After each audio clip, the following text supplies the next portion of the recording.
Bienvenidas y bienvenidos a su programa de Historia, Ciencias Sociales y algo más. Un espacio de análisis, reflexión y diálogo donde el pasado y el presente se encuentran para ayudarnos a comprender el mundo en que habitamos. A lo largo de 30 minutos exploramos hechos históricos y problemáticas contemporáneas desde la mirada crítica de la historia y las ciencias sociales. Porque entender los procesos, contextos y actores que los construyen es esencial para interpretar la realidad que nos rodea. Aquí no solo hablamos del qué pasó, sino también del por qué, para qué y qué sigue. Esto es de historia, ciencias sociales y algo más. Comenzamos. Bienvenidas, bienvenidos, bienvenides a un episodio más de su programa de Historia, Ciencias Sociales y algo más. Un espacio creado para analizar el mundo en que vivimos, sus problemas y sus desafíos desde la óptica de la historia y las ciencias sociales. Mi nombre es José Gabino Castillo Flores y te invito a que en los próximos 30 minutos nos acompañes a reflexionar sobre un tema profundamente social, pero también profundamente político y económico, la migración.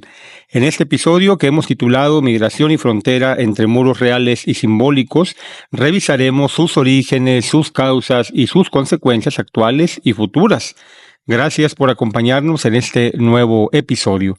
Las fronteras matan más que las guerras. Con esta frase lapidaria comienza un artículo de Le Monde de 2021 aludiendo a los miles de migrantes que mueren anualmente en su intento por cruzar límites geográficos, políticos y simbólicos. Migrar nunca ha sido solo una decisión individual, es una experiencia profundamente social, histórica y estructural. En este episodio hablaremos de la migración como fenómeno humano permanente, pero también como expresión de las grandes desigualdades globales. La migración ha acompañado a la humanidad desde sus orígenes, eso es un hecho. Los movimientos de población han sido la norma a lo largo de la historia y no la excepción. Desde las grandes rutas de los pueblos nómadas en África, pasando por las migraciones masivas en Asia y Europa durante las guerras mundiales, hasta los desplazamientos contemporáneos por violencia, pobreza y cambio climático. Los motivos para migrar pues han estado atravesados por contextos históricos concretos. Hoy, más de 281 millones de personas viven fuera del país donde nacieron, según datos de la Organización Internacional para las Migraciones de 2023. Esto representa un 3.6% de la población mundial. Aunque no es una proporción inédita, lo que sí ha cambiado radicalmente es la forma en que los estados y los medios perciben y gestionan este fenómeno. El sociólogo Stephen Castells, por ejemplo, en su obra La Era de la Migración, advierte que la migración no es una crisis de números, sino una crisis de políticas mal diseñadas. En suma, hablar de migración es hablar de historia, desigualdad y poder, es desmentir la idea de que la migración es simplemente un acto voluntario, fruto de una elección individual. Como señala el historiador mexicano Pablo Yankelevich, la migración no se entiende sin el análisis de los contextos históricos, económicos y políticos que la condicionan. Pero no es nuevo, como decíamos en la introducción del programa, los grandes desplazamientos humanos han existido desde tiempos remotos. La expansión del Homo sapiens desde África hace más de 60,000 años fue en sí misma una migración. Las rutas comerciales, las guerras, los imperios y las persecuciones religiosas han provocado también flujos constantes a lo largo de la historia. En el siglo XIX, por ejemplo, millones de europeos migraron hacia América en busca de mejores condiciones de vida. Se calcula que entre 1815 y 1914, unos 30 millones de europeos llegaron a América del Norte y del Sur. Sin embargo, la forma en que los estados modernos han gestionado la migración cambió drásticamente con la consolidación de las fronteras nacionales. Como sostiene Benedict Anderson en Comunidades Imaginadas, este libro famoso de 1983, pues las fronteras no solo delimitan territorios, sino que crean identidades excluyentes. Lo que antes era tránsito, ahora se convirtió en cruce ilegal. El mundo actual, pues, está lleno de fronteras físicas. En 1990 existían apenas 15 muros fronterizos y hoy, nada más para hacer un contraste, hay más de 70. El más conocido es el muro entre México y Estados Unidos, que abarca más de 1,100 kilómetros. Pero hay otros entre Israel y Palestina, entre India y Bangladesh, entre Hungría y Serbia. En fin, según un informe de The New York Times, de octubre de 2014, el auge de los muros es una expresión simbólica y práctica del miedo a los otros, especialmente a los pobres, los refugiados y los desplazados por la guerra y el clima. En ese sentido, podríamos advertir que a pesar de ser un mundo globalizado, un mundo moderno, ¿no? Marcado por el desarrollo tecnológico y la inteligencia artificial, pues en la forma de comportarnos hacia los otros pareceríamos más bien con un espíritu mucho más medieval que del siglo XXI. Me refiero a este miedo al otro, al extranjero, al que venía de fuera. Ahora bien, las causas de la migración son múltiples, pero casi siempre responden a estructuras de desigualdad. La Organización Internacional para las Migraciones distingue entre migración voluntaria y migración forzada, aunque en la práctica esta distinción se vuelve borrosa. Hoy migran millones por razones económicas, violencia, catástrofes, cuestiones climáticas o conflictos armados.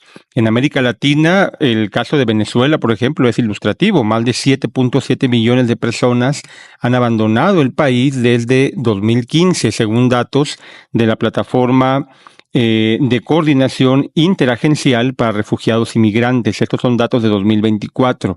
Las causas son múltiples: hiperinflación, crisis sanitaria, represión política. En fin, ustedes seguramente se han enterado, han visto en los noticieros o por diferentes medios como el caso de Venezuela, pero también casi el caso de varios países latinoamericanos, y baste pensar en el caso de México, cómo vemos continuamente las olas de migrantes que vienen de Centroamérica, que precisamente migran no nada más porque lo quieran hacer de forma voluntaria o porque deseen moverse, sino porque hay una serie de circunstancias externas a ellos que les obligan precisamente a esta movilidad con todos los problemas que eso traen consigo. Colombia, Perú y Ecuador, en el caso de Sudamérica, pues han recibido a la mayor parte de estos migrantes venezolanos que decíamos suman más de 7.7 millones entre 2015 y 2024. En África, el Sahel, por ejemplo, se ha convertido en un corredor migratorio y de desplazamiento forzado. Países como Sudán del Sur, Somalia, enfrentan una combinación explosiva de conflictos armados, desertificación y pobreza extrema. Según el ACNUR, en 2023, África albergaba a más de 44 millones de personas desplazadas, internas o refugiadas.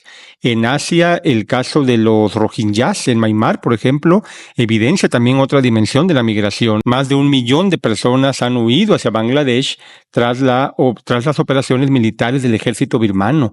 El alto comisionado de la ONU para los Derechos Humanos describió estas acciones como, y ahí lo quiero citar, un ejemplo de limpieza étnica manual. Y bueno, ustedes saben también lo que está pasando ahora en Medio Oriente, y me parece que también hay que tener mucho cuidado con estos procesos de desplazamiento humano, porque muchas veces enmascaran también estos movimientos antirraciales que buscan completamente eliminar a etnias completas. Vivimos pues en un mundo profundamente interconectado, eso es un hecho, ¿no? La globalización marca el siglo XXI, por lo tanto el capital, los bienes y la información circulan libremente. Sin embargo, las personas no. Saskia Sassen plantea una paradoja en su libro Expulsiones. Ella señala: los sistemas que permiten la libre circulación del dinero son los mismos que bloquean la movilidad de los cuerpos. A mí esta frase se me hace verdaderamente lapidaria. En términos económicos, los países desarrollados se benefician del trabajo migrante, sobre todo en sectores de bajos salarios, como la agricultura, el servicio doméstico y la construcción. En Estados Unidos, todos lo sabemos, según el Pew Research Center, los trabajadores migrantes representan más del 17% de la fuerza laboral. Sin embargo, su acceso a derechos, ciudadanía y estabilidad sigue siendo limitado. Quiere decir esto que a pesar de que los migrantes representan la mayor fuerza laboral en varios de los países, siguen siendo quienes peores condiciones de vida, quienes peor calidad de vida tienen en los países de residencia. Esto nos lleva a una de las grandes contradicciones del sistema global que ya anunciábamos.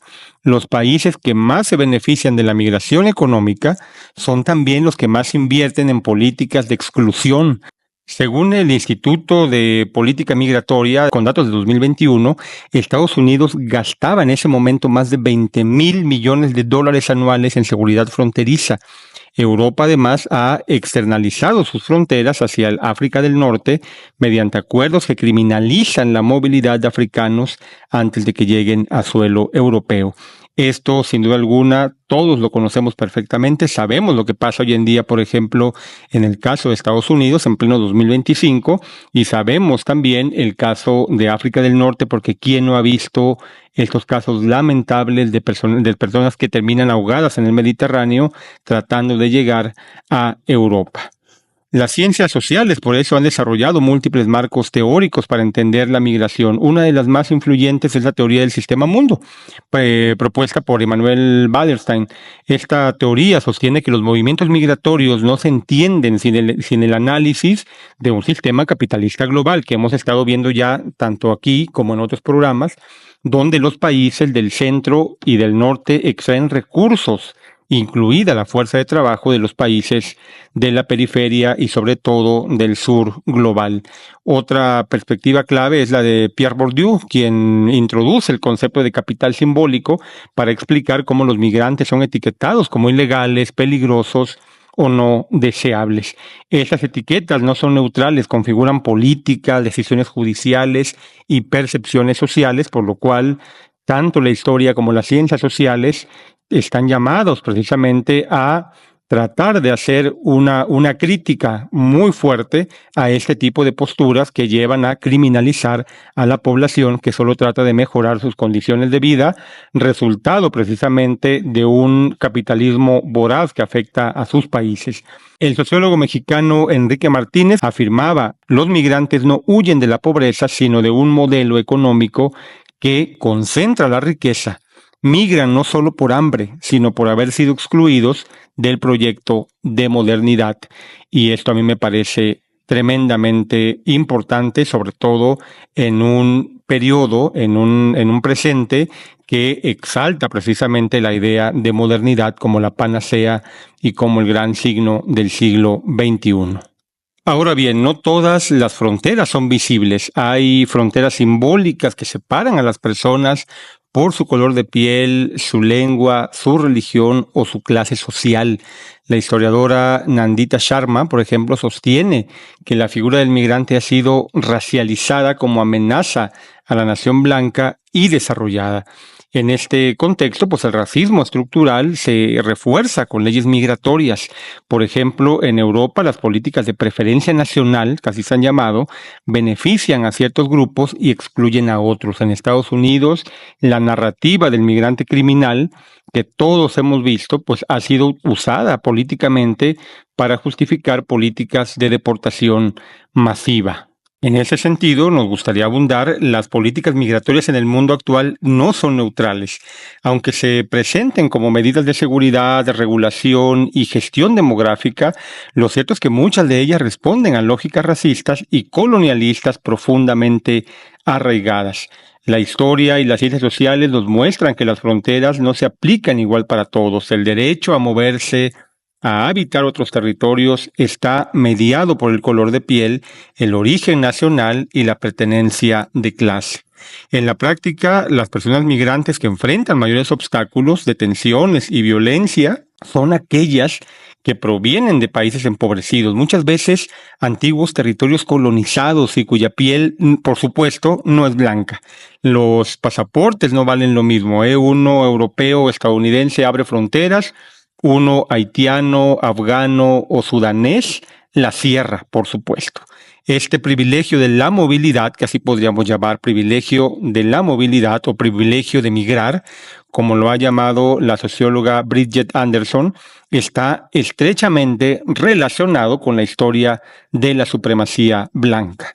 El color de piel sigue funcionando como marcador de peligrosidad. En Estados Unidos, por ejemplo, las políticas migratorias, todos lo hemos visto, han criminalizado sistemáticamente a la población latina y afrodescendiente.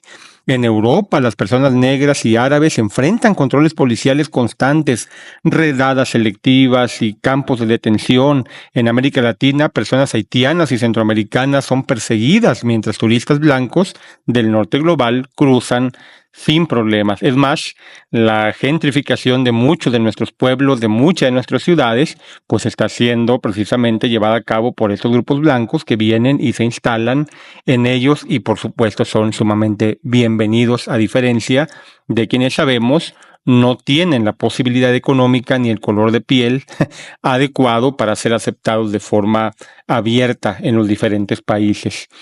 La teoría racial crítica, desarrollada principalmente en el ámbito jurídico estadounidense, ha sido clave para entender cómo el racismo no es solo un acto individual de prejuicio, sino una estructura que organiza leyes, instituciones y políticas públicas para llevar a cabo este rechazo a ciertos grupos y a ciertos sectores. Esta corriente sostiene que el racismo no es un hecho fortuito, sino que es un acto sistemático y funcional al mantenimiento de jerarquías sociales. Desde esta perspectiva, las políticas migratorias no son meros instrumentos administrativos, sino dispositivos de control racial. Las ciencias sociales, pues, aportan herramientas fundamentales para comprender todo esto. Es importante que los científicos sociales, que los historiadores, que los sociólogos, que los antropólogos, etcétera, sean llamados precisamente para participar en la configuración, en la elaboración de estas leyes, que de otra manera, al no hacerse así, pues acaban teniendo fuertes sesgos que marcan precisamente estos rechazos a ciertos grupos y la aceptación de otros. Desde la sociología, la antropología, la geografía crítica se ha mostrado cómo la migración se inserta en relaciones de poder globales, donde las fronteras funcionan como muros simbólicos que separan no solo naciones, sino razas y clases. Como plantea el antropólogo Nicolás de Génova, la ilegalidad migrante es producida social y políticamente, no es natural ni inevitable, y eso queremos remarcarlo en este programa, que este problema no es un problema inevitable ni imposible de solucionar, sino que más bien las políticas actuales que privilegian a ciertos países y marginan a otros, es decir, el funcionamiento del capitalismo mismo, pues lleva precisamente a estos marcados procesos de desigualdad que, entre otras cosas, provocan los movimientos migratorios. Reconocer que las políticas migratorias son racistas es un paso esencial para transformar el orden global. No basta, pues, con reformas administrativas, se necesita una crítica profunda al sistema que produce la desigualdad de la movilidad, porque migrar no es un crimen o no debería serlo, pero excluir por color de piel, eso sí, debe ser considerado sin duda alguna un crimen. Ahora bien, ¿qué nos espera a futuro? Que sería una de las preguntas fundamentales de este programa. Pues bueno, el Banco Mundial estima que para 2050 habrá más de 216 millones de migrantes climáticos, es decir, personas que deberán abandonar sus lugares de origen por inundaciones, sequías o desastres naturales. Este fenómeno será especialmente grave en regiones como América Central, África subsahariana y Asia del Sur. Les invitamos también, si no han escuchado nuestro programa sobre calentamiento global, a que lo escuchen también aquí en las plataformas, tanto de Spotify como de YouTube, donde complementamos en buena medida estos temas, ¿no? Es decir, el calentamiento global es una de las causas también, sin duda alguna, de dos fenómenos que hemos ya tratado, la pobreza y en este caso, pues la migración. Es decir, temas que están completamente entrelazados. Pero también está surgiendo una nueva generación de migrantes digitales, jóvenes que migran con vistas de conseguir trabajo, lo que pone en evidencia una vez más las desigualdades. Mientras algunos migran con derechos, otros lo hacen perseguidos por el sistema. Frente a este panorama, no solo debemos cuestionar las políticas migratorias, sino las estructuras que las producen. Como afirma el filósofo Achille Mbembe, este camerunés reconocido por sus aportes al pensamiento postcolonial, pues el siglo XXI se jugará en el derecho a la movilidad y con ello al derecho a existir. Llegados a este punto, es inevitable hacerse una pregunta clave. ¿Qué nos dice la migración sobre el mundo que hemos construido? La respuesta, aunque incómoda, es bastante clara. Nos habla de un sistema profundamente desigual que naturaliza la expulsión de millones y criminaliza su deseo de vivir con dignidad. Nos habla de muros que se levantan más rápido que escuelas, de políticas que protegen mercancías pero no protegen a personas, y de fronteras que no solo marcan territorios sino jerarquías humanas. Migrar, lo hemos visto en este programa, no es nuevo, pero sí lo es el grado de violencia institucional con el que hoy se castiga el movimiento humano. La historia nos muestra que las grandes migraciones suelen ser la consecuencia de conflictos provocados por imperios, guerras, modelos extractivistas o colapsos económicos, y sin embargo los países que históricamente han generado estas condiciones son, en la mayoría de los casos, los que hoy rechazan a quienes huyen de ellas, es decir, de las propias consecuencias de problemas que ellos han generado. Como sociedad tenemos la obligación de romper con las narrativas que reducen la migración a una crisis, porque no es una crisis de números, como lo señalaba Stephen Castells, sino una crisis de solidaridad, de empatía y de modelos de desarrollo que han fracasado. Las ciencias sociales nos han dado herramientas para entender esto, desde la teoría de los sistemas mundo hasta los estudios críticos de frontera, el pensamiento poscolonial, la teoría racial crítica, pasando por las reflexiones étnicas sobre el derecho a la movilidad.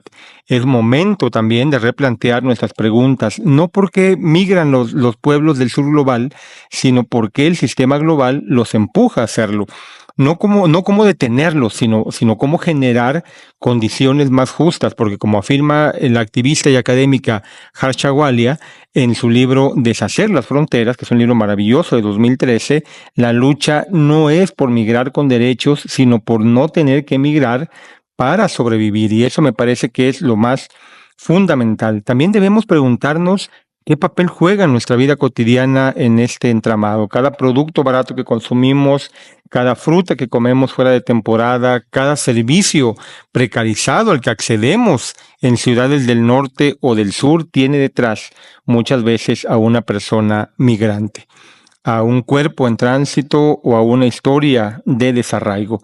En esta última instancia, pues migrar es un estado profundamente humano, es buscar vida donde parece que no la hay, es resistir el abandono, y cada frontera que se impone contra ello no solo encierra cuerpos, encierra nuestra propia capacidad de imaginar un mundo más justo. Con esto me parece que podríamos cerrar estas reflexiones en torno a la migración. Hoy en día, por supuesto, no es el único programa que vamos a dedicar a este tema tan presente y tan doloroso que acompaña la historia de la humanidad y que, según veíamos los datos para 2050, pues la seguirá acompañando a lo largo todavía de varias décadas y probablemente a lo largo de toda nuestra historia. Gracias por acompañarnos en este episodio de su programa de historia, ciencias sociales y algo más. Si este contenido te resultó valioso, te invitamos a seguirnos en Spotify y en YouTube, donde encontrarás más episodios que exploran críticamente el mundo desde las herramientas del pensamiento social, porque solo entendiendo el pasado y el presente podremos construir, así estamos convencidos en este programa, un futuro distinto y mucho más igualitario. Hasta la próxima.